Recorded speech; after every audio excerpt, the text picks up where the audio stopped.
El pupitre digital.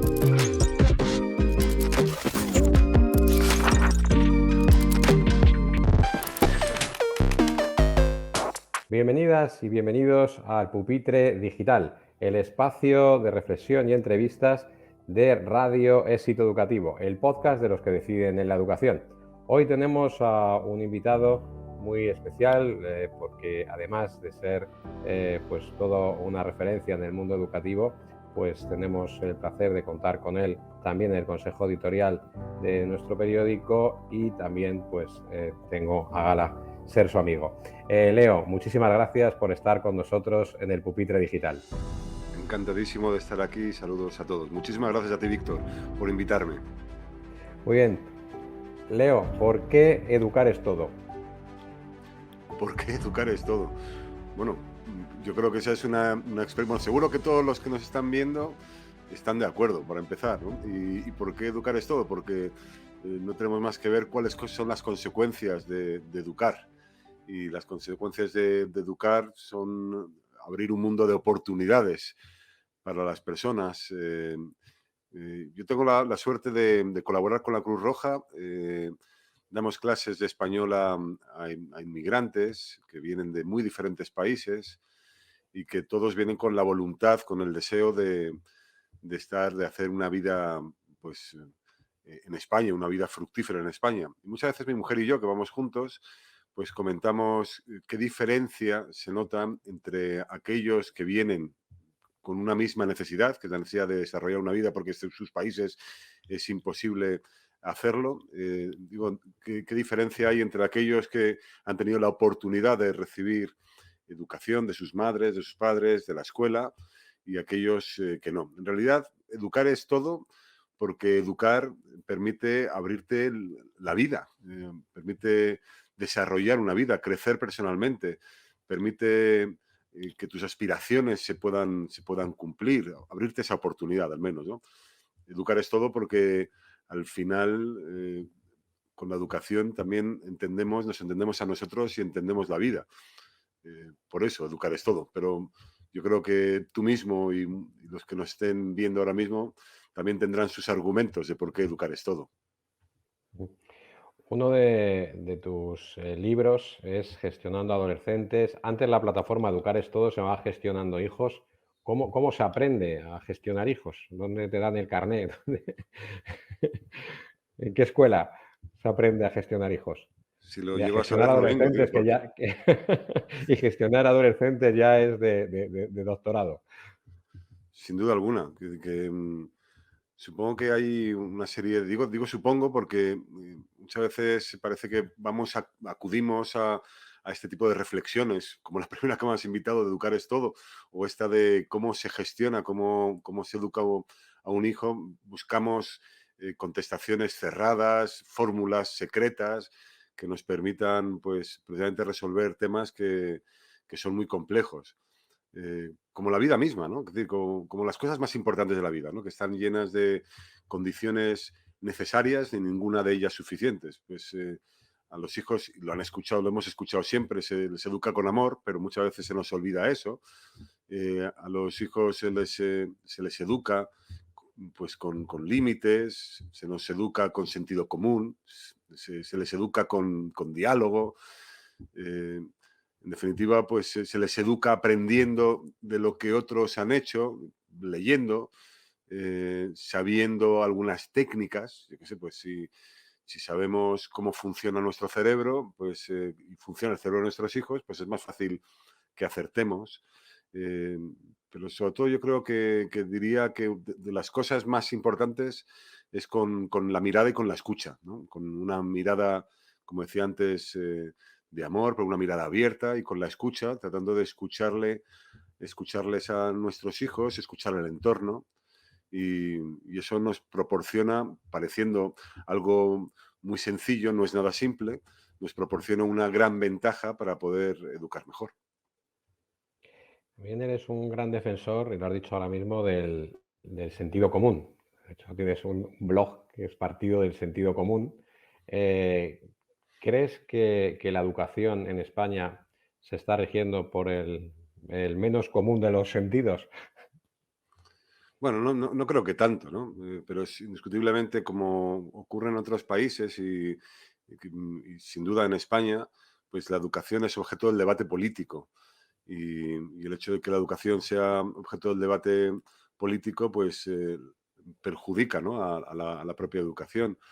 Eh, yo me imagino que si en alguna ocasión se consiguiera tratar de establecer una serie de mínimos, los puntos de encuentro sobre qué es lo que queremos hacer con la educación, qué es lo que soñamos que nuestros niños y jóvenes sean en el futuro, estoy convencido, yo creo que todos estamos convencidos que encontraríamos más puntos de acuerdo que de desacuerdo. Y esto ocurre en cualquier otro entorno, ¿no? Es decir, en un colegio, en la familia, entre amigos. Cuando nos sentimos a debatir, pues tratemos de encontrar los puntos de acuerdo y después reflexionamos juntos a los puntos de acuerdo para llegar precisamente a un acuerdo final que nos permita mantener unas relaciones pues que sean fructíferas, que sean buenas, que sean sanas. Entonces, efectivamente, es decir, que mientras la educación sea objeto del debate político y sea un objeto de una discusión donde los políticos tratan de enfrentarnos unos a otros, pues no vamos a conseguir mucho. Y después, yo creo que también se cuenta poco, esto se dice tantas veces, pero es tan cierto, se cuenta poco con quienes dan la educación, ¿no? Los que proporcionan la educación, que son los profesores, los colegios. Se visitan poco, me da la impresión, los colegios, se habla poco con los profesores, se les motiva poco y, en definitiva, pues este grandísimo equipo educativo que es la escuela, que son las familias, pues necesitan de líderes que traten de ayudarnos a visualizar precisamente la primera pregunta, ¿no? El poder de la educación. Y eso, pues, me da la impresión que no se hace. ¿Y cómo se podría fortalecer ese equipo educativo? ¿Es una cuestión de comunicación? ¿Es una cuestión de falta de tiempo? ¿Es una cuestión de que cuál de las patas es la que más falla? ¿El cole? ¿La familia? ¿También vosotros involucráis a las empresas? ¿A las instituciones? Sí, sin duda alguna. El equipo educativo, cuando se habla de equipo con relación a la educación, pues parece razonable que participemos todos, ¿no? La compañera que nos está asistiendo en esta entrevista decía que esta tarde tenía que ir a vacunar a sus hijos y que la empresa le había permitido pues una flexibilidad para precisamente hacer esa función, ¿no?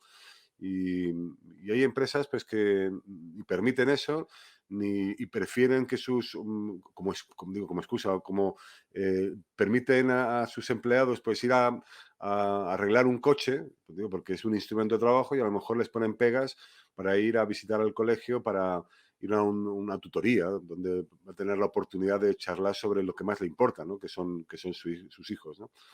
Pero indiscutiblemente el equipo, la sociedad, puede crear un clima muy favorable para la educación. Es decir, que cuando nosotros hablamos de educación entre nosotros, en la familia, o cuando tenemos la oportunidad de conocer a un profesor, o cuando, lo que decía antes, ¿no? Una empresa pues emplea a sus empleados, si la educación forma parte de sus prioridades, pues nos vamos a encontrar con un clima favorable. Y yo creo que todos sabemos lo que significa un clima favorable en cualquier entorno, ¿no? Insisto, en nuestra familia, en el trabajo, qué bien se está, ¿no? Cuando estás en una empresa y dices, joder, pues tengo un buen ambiente. Bueno, pues crear un clima favorable, social, a favor de la educación es que navegar pues con un viento, pues eso, a favor. Y esa es una misión de cada uno de nosotros, indiscutiblemente. Es decir, que no tenemos por qué reclamar al papá Estado, a los papás políticos que hagan eso, sino que es una función que cada uno de nosotros podemos hacer, que es crear climas favorables, microclimas favorables en torno al mundo de la educación con nuestros hijos, con los profesores, con el centro escolar. Por supuesto, tenemos responsabilidades en la empresa. Por supuesto, las instituciones pueden hacer cosas para poner la educación en un punto de relevancia. Y eso es el equipo educativo, es crear un clima favorable para que la educación se desarrolle en las mejores condiciones posibles. Leo, en el último Educar es Todo, en el último gran evento, la preocupación, ¿no?, por las redes sociales, por las nuevas tecnologías han estado presente. Vamos, en varios de tus eventos se ha ido pues recogiendo la opinión y la participación de grandes expertos.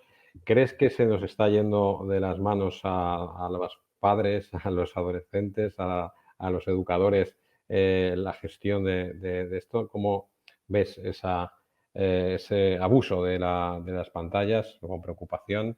¿Qué iniciativas también tenéis desde Educar es Todo para ayudar a las familias y a los educadores? Bueno, yo creo que este nuevo amigo que nos ha venido a visitar, que son las redes sociales, pues ha invadido nuestras vidas, y no únicamente la de nuestros hijos, sino probablemente también las nuestras, y tenemos que aprender a convivir con las redes sociales. Indiscutiblemente nuestros hijos ya han nacido con ese entorno, o han nacido, o se desarrollan en ese entorno, y, y invierten o pierden muchísimas horas pues viendo cosas que incluso ellos mismos saben que no les hacen bien y que además les hace malgastar el tiempo, ¿no? Yo creo que cualquiera, perdón, de nuestros hijos adolescentes que a lo mejor estén muy enganchados a Instagram, que pasen 3, 4 horas, 2 horas, yo qué sé, eh, diariamente en esa plataforma, cuando les preguntamos, ¿pero tú te das cuenta que si dedicaras esas 2 horas a hacer deporte o 2 horas para, que bien dominarías unos cuantos idiomas, ¿no? Pero bueno, también ese es un debate que creo que nuestros padres nos decían con otras cosas. No recuerdo muy bien con cuáles, con la televisión o porque hacíamos el zángano, ¿no? Pero en definitiva, efectivamente, las redes sociales mal utilizadas pues nos perjudican como personas, perjudican sobre todo nuestras relaciones. Recientemente he leído un libro que se llama En defensa de la conversación, y efectivamente lo que viene a defender la autora es que en muy diferentes contextos, y uno de ellos es la familia, es el daño que hace a la conversación, por lo tanto al progreso de esas sociedades, ¿no? Que cada una de ellas, la empresa, por ejemplo, la empresa demuestra que la conversación tecnológica, la conversación digital, nos hace menos productivos. A pesar de que habrá personas que piensen lo contrario, pero el hecho de que conversemos nos añade matices, permite innovar, permite crear. Bueno, pues esto ocurre también en el entorno de la familia. Transmitir nuestros valores, tratar de, bueno, nuestros valores o los valores que pretendemos como sociedad, tratar de tener una conversación rica donde eduquemos a nuestros hijos, se convierte en un reto más complicado con las redes sociales, con las nuevas tecnologías. ¿Qué es lo que tenemos que hacer? Pues ejercer educadores. Y ejercer educadores es liderar el equipo en casa, y tomar decisiones sobre qué es lo que se puede hacer y qué es lo que no se puede hacer. Se trata de argumentar con criterio delante de nuestros hijos o de nuestros alumnos, y no hacerlo pues simplemente es que en esta casa no se hace, sino argumentar por qué en esta casa no se hace, tratar de fomentar las conversaciones inteligentes, ricas, mirar a los ojos. Y por otra parte, creo que lo más importante es cultivar el buen ejemplo. Y de esto también en este libro, y yo creo que en otros muchos, pues se habla, ¿no? Que es, al final, les decimos cosas a nuestros hijos que después nosotros les decimos cosas que no hagan a nuestros hijos, que después nosotros hacemos. Y lógicamente a cualquiera de nosotros eso nos parecería pues algo sin sentido. En tu último libro, hablando de la conversación, tu último libro, El arte de comunicar, bueno, haces también alusión a la importancia que tiene la comunicación para los profesores. Y la verdad es que llama la atención, ¿no?, que los estudios de magisterio, los antiguos estudios de magisterio, los grados de educación, incluso los posgrados, ¿no?, que hay que hacer ahora para ejercer el máster de profesorado, tenga un papel tan pequeño, ¿no? ¿Por qué crees que se debe potenciar mucho más la comunicación? ¿Qué aporta la comunicación a un educador? Bueno, la comunicación, podríamos decir, hablando de condiciones necesarias y suficientes, como decíamos antes, pues que una condición necesaria para poder transmitir el conocimiento, ilusionar con el conocimiento es la comunicación, ¿no? Yo puedo saber, yo creo que todos hemos convivido con profesores que aparentemente sabían muy bien su asignatura, sabían muy bien, habían estudiado mucho, pero en cambio su capacidad para transmitir, ilusionar, para tratar de hacerte las cosas fáciles, para aprender, eh, o para aprehender el conocimiento, digo con H intercalada, pues era muy limitada. Y a esos profesores, pues nosotros como alumnos, tomamos la decisión no voluntaria, sino de desconectar, de no poder amar la asignatura. Entonces, la comunicación para un profesor pues, es un instrumento vital, como es el conocimiento de la asignatura. Indiscutiblemente, como tú dices, Víctor, pues igual que ocurre en la medicina, pues ocurre también en el magisterio. La comunicación no es, digamos, una asignatura o una tarea central que debería ser una especie de mentalidad más que de asignatura, que debería atravesar, pues ya digo, la carrera de medicina o la carrera o un máster de alguien que quiera liderar un equipo, ¿no? Y por supuesto, pues también la del profesor. Comunicar, aparte de todos sus beneficios, lo que nos hace, nos permite ser, digamos, más poderosos, ser más libres, de tener la oportunidad de poder relacionarnos mejor con nuestros alumnos o nuestros hijos. Por lo tanto, esa es la razón principal. Y después que a través de la comunicación vamos a descubrir también muchísimas oportunidades de cómo presentar a nuestros alumnos en función de cómo sea el grupo, de cómo sean los alumnos, de presentar la asignatura, los conocimientos. Y por lo tanto vamos a tener pues, muchísima más eficacia. Mm. Y hablando también ahora de eficacia y de gestión en los centros educativos, bueno, pues también has visitado muchos colegios, estás siempre involucrado y organizando también eventos en los propios colegios. ¿Qué áreas de la gestión crees que todavía hay que mejorar, ¿no? Muchas veces en los centros educativos, pues la dirección, la gestión recae en manos de un equipo directivo que son profesores. ¿Qué áreas crees que se deberían mejorar para, a través de esa mejor gestión, tener una mejor educación? Bueno, es decir que a pesar de visitar muchos colegios, eh, sí, he tenido la oportunidad como espectador y por lo tanto estas recomendaciones o estas sugerencias que hago, las hago, bueno, como todas, ¿no? Desde la humildad.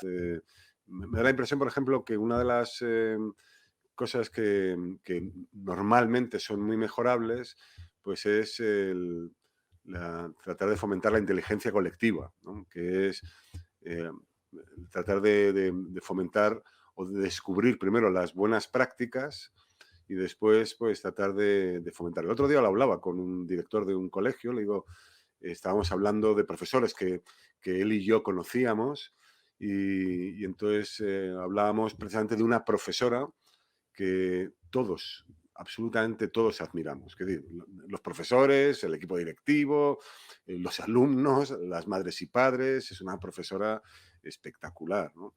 Y entonces le pregunté precisamente por esto.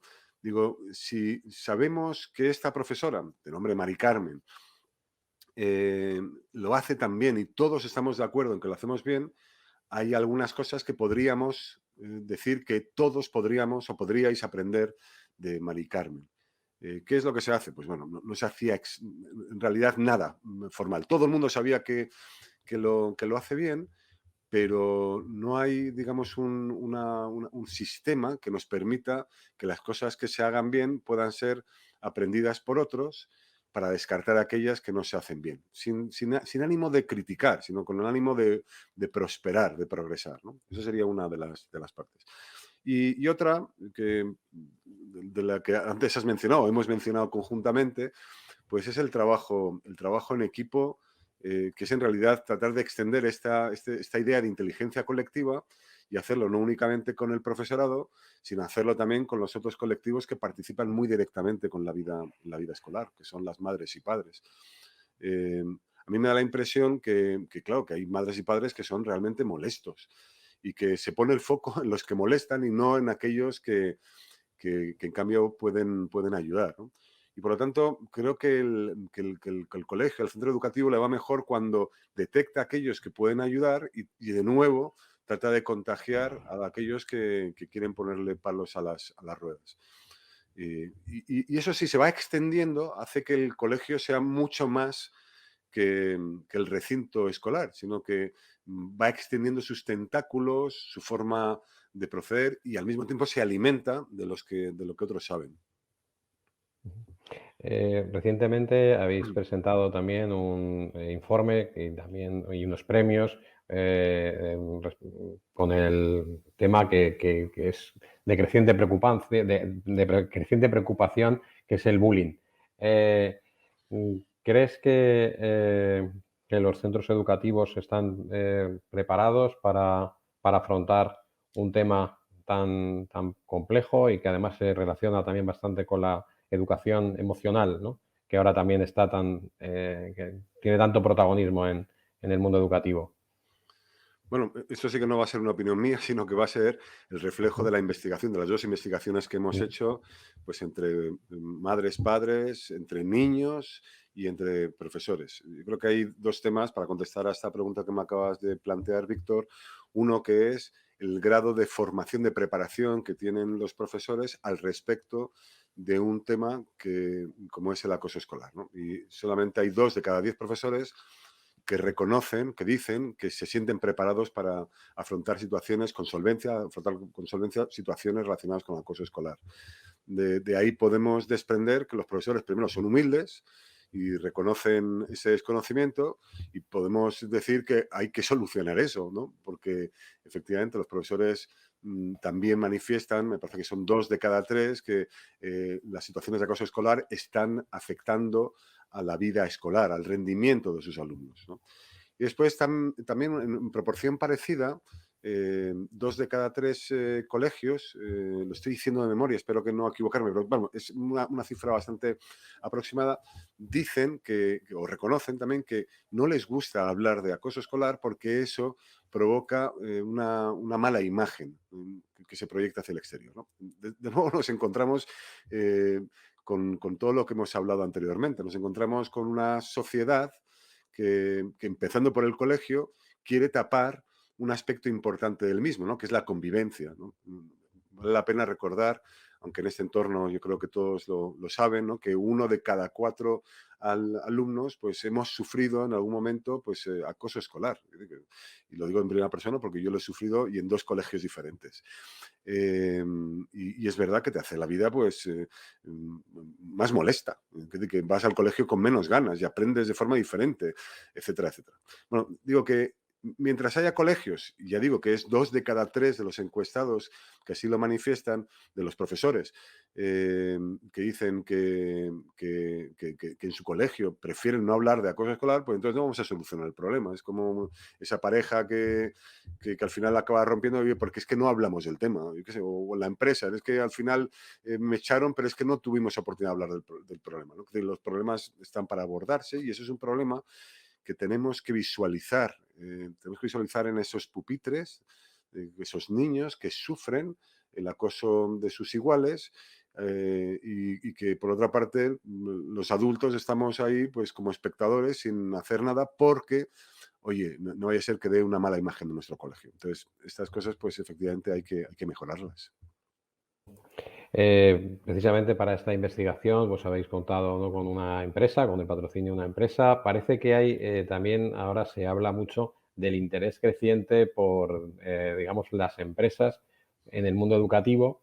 Bueno, desde un punto de vista más, digamos, económico de comprar centros educativos, están entrando fondos internacionales, se están creando grupos de colegios y por otro lado vemos también cómo grandes empresas están preocupadas y participan, ¿no?, pues, en eventos como Educar es Todo, como patrocinadores, empresas que patrocinan estudios sobre la convivencia, grandes bancos que tienen iniciativas muy potentes y muy conocidas en educación.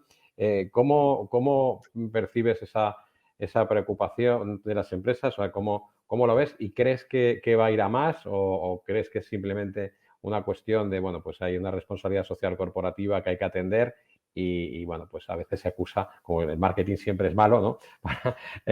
Pues como una cuestión únicamente de marketing. ¿Cómo percibes esa relación entre empresas y educación?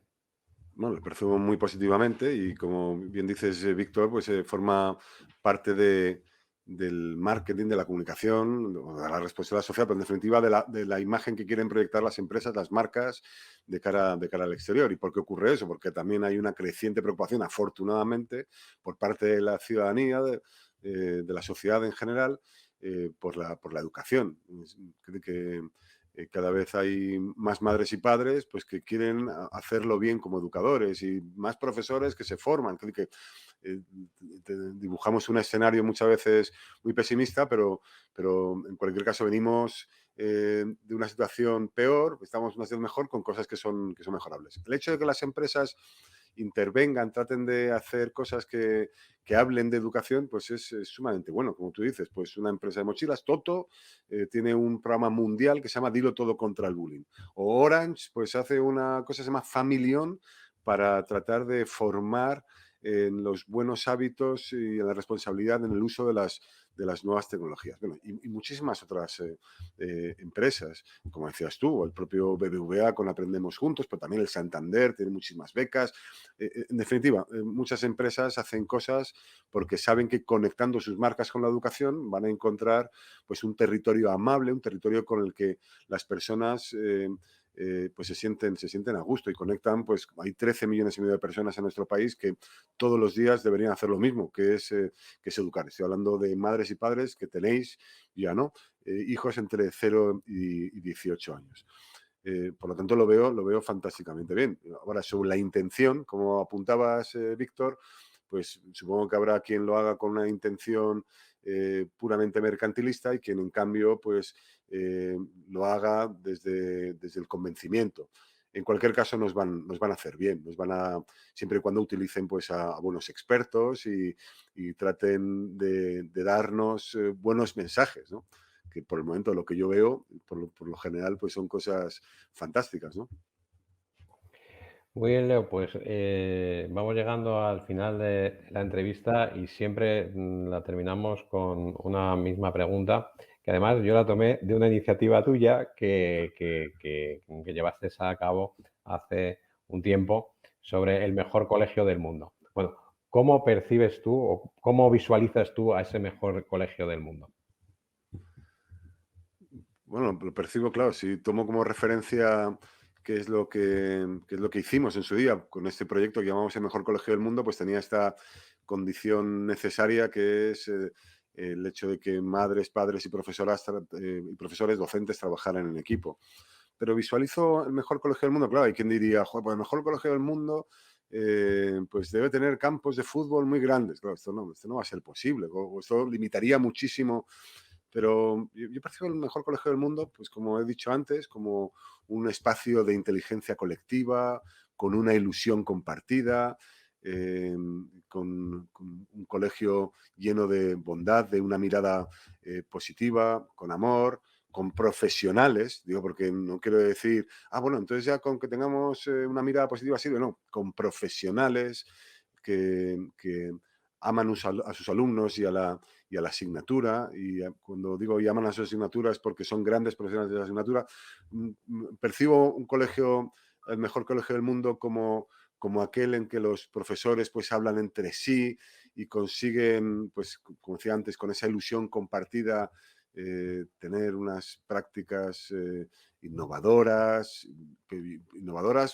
porque van descubriendo, no porque sean de las nuevas tecnologías, sino porque van descubriendo y van progresando en el camino de la educación. Y en definitiva también percibo, sueño con ese mejor colegio del mundo como aquel en que todos, o casi todos, porque todos es imposible, están orgullosos de su colegio. Muy bien, Leo, pues muchísimas gracias por estar hoy en el Pupitre Digital. Enhorabuena por todas las iniciativas que llevas a cabo y bueno, pues ya sabes que desde aquí, en Éxito Educativo, pues vamos a ayudarte a difundir pues estas muchas acciones y buenas que realizas por la educación. Muchas gracias, Leo. Muchísimas gracias a ti, Víctor, y felicidades también a ti y a todo el equipo de Éxito Educativo. Hacéis una labor impresionante y nos mantenéis todos los días pues con novedades y nos permiten efectivamente pues saber más de educación. Muchas gracias. Gracias, Leo.